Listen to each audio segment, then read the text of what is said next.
अंदर रामू के पास बेशकीमती खजाना था और बाहर उसका सबसे बड़ा दुश्मन खड़ा था। अगर ठाकुर ने ये सोना देख लिया तो वो ना सिर्फ धन छीनेगा बल्कि रामू और गाय दोनों को मार डालेगा। रामू ने घबराकर गाय की ओर देखा। गाय की चमक अचानक बुझ गई। वो वापस साधारण गाय बन गई। दरवाजा टूटने ही वाला था। अब क्या होगा? ठाकुर अंदर आ रहा है। ठाकुर बलवंत सिंह अंदर कदम रखता है। उसकी नजर सीधे सोने से भरे मटके पर पड़ती है। क्या रामू इस वरदान को बचा पाएगा या ये जादुई गाय उसके लिए नई मुसीबत बन जाएगी? ठाकुर की लालची नजरें अब रामू की किस्मत का फैसला करेंगी। ठाकुर बलवंत सिंह दरवाजे पर खड़ा है। उसकी आंखों में मटके में भरे सोने के सिक्के चमक रहे थे। रामू और सुमित्रा गाय के आगे ढाल बनकर खड़े हो जाते हैं, लेकिन उनके पैर कांप रहे हैं।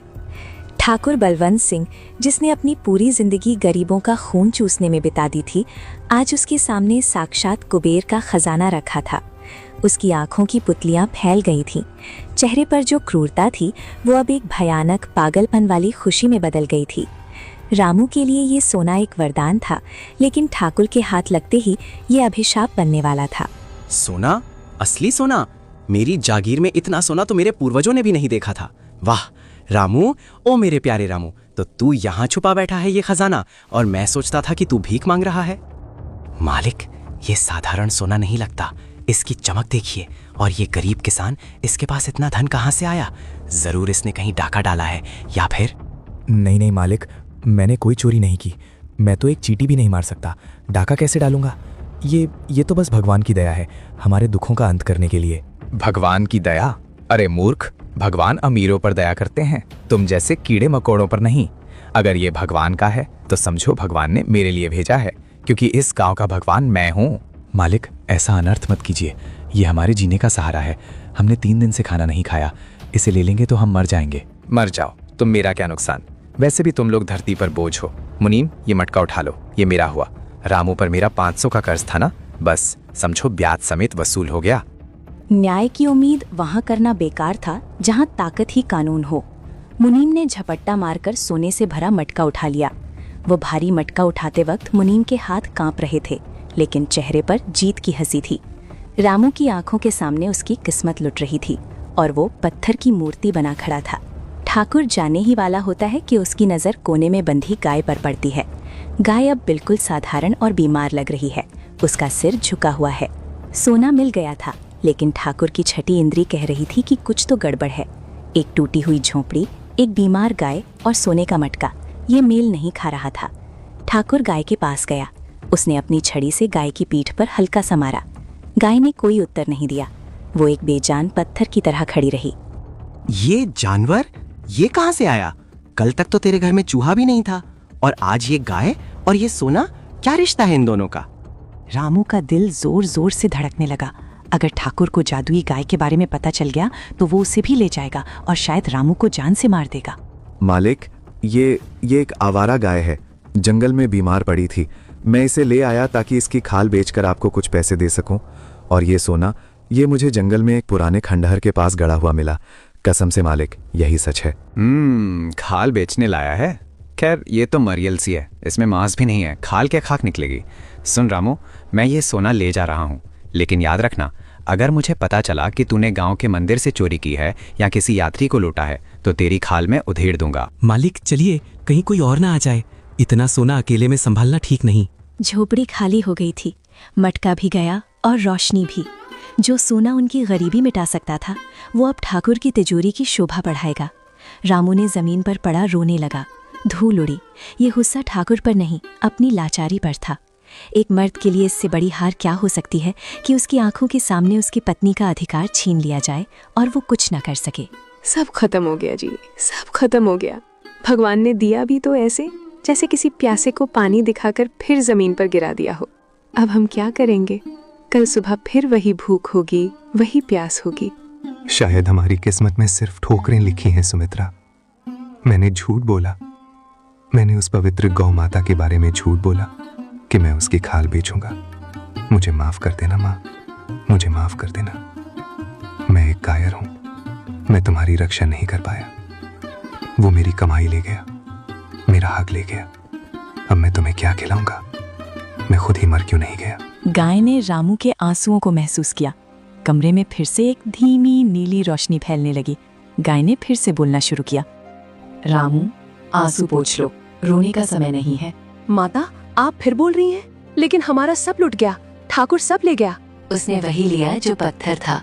सोना चांदी ये सब पत्थर है, असली धन तो मैं हूँ जो अभी भी तुम्हारे पास है। लेकिन सावधान रामू, खतरा अभी टला नहीं है। ठाकुर का लालच एक गहरे कुएं की तरह है। वो घर जाकर जब उस सोने को देखेगा तो उसे और पाने की इच्छा होगी। वो सोचेगा कि जहाँ से एक मटका मिला वहाँ और भी हो सकता है। वो वापस आएगा। वापस? तो क्या वो मेरी जान ले लेगा? वो तुम्हें मारेगा नहीं, वो तुम्हें परेशान करेगा। वो जानना चाहेगा कि खजाना कहाँ है, और अगर उसे मेरे बारे में थोड़ा सा शक हो गया कि ये सोना मैंने दिया है तो वो मुझे ले जाएगा और मुझे कैद कर देगा। एक लालची इंसान की कैद में रहना मेरे लिए मौत से भी बदतर होगा। तो हम क्या करें? हम तो गरीब लोग हैं, उससे लड़ नहीं सकते। लड़ना नहीं है, बचना है। हमें ये गांव छोड़ना होगा, अभी इसी वक्त। गांव छोड़ना? ये शब्द रामू के दिल पर हथौड़े की तरह लगा।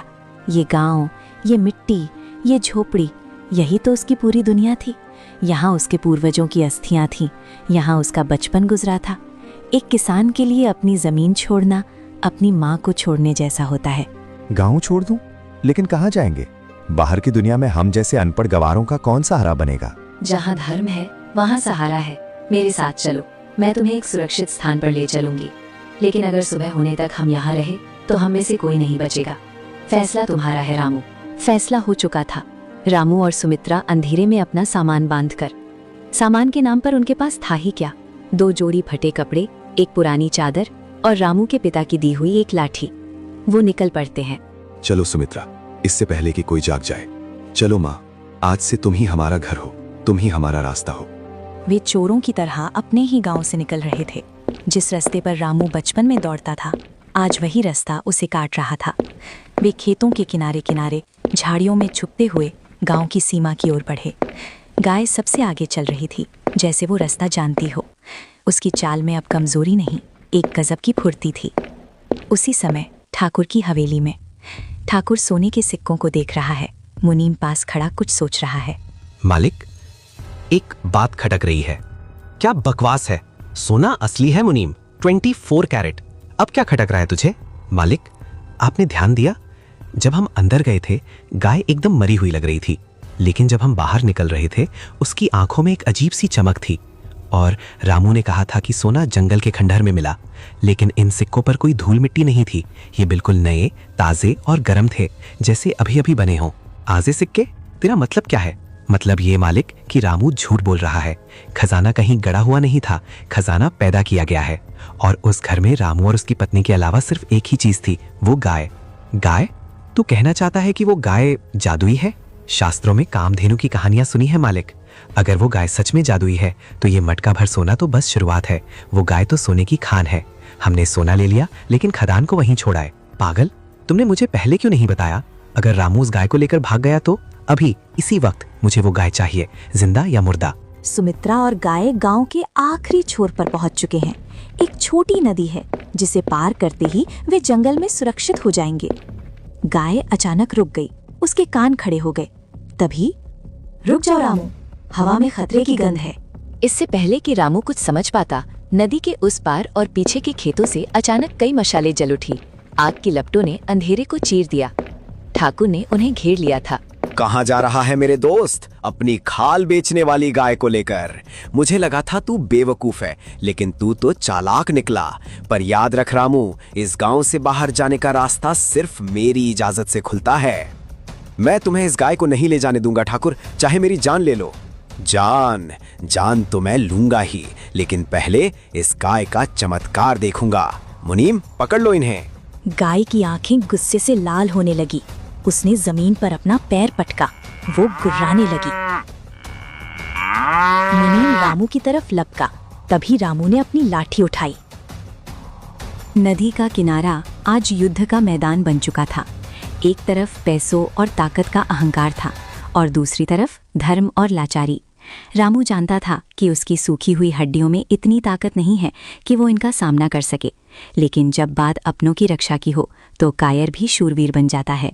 ओह, देखो तो सही, रामू योद्धा बन गया है। ए कालिया, जरा देखो तो इस भिखारी की लाठी में कितना दम है। ज्यादा नहीं, बस हाथ पैर तोड़ना, जान मत लेना, वरना ये गाय का राज कौन बताएगा। बलवंत का एक नौकर कालिया पूरी ताकत से डंडा घुमाता है। गाय ये सब चुपचाप देख रही थी। क्या कोई माँ अपने बेटे को मारते हुए देख पाती है? क्या गाय अपनी शक्तियों का इस्तेमाल करेगी या कुछ और होगा? जानने के लिए प्यारा सा कमेंट कर दो दोस्तों।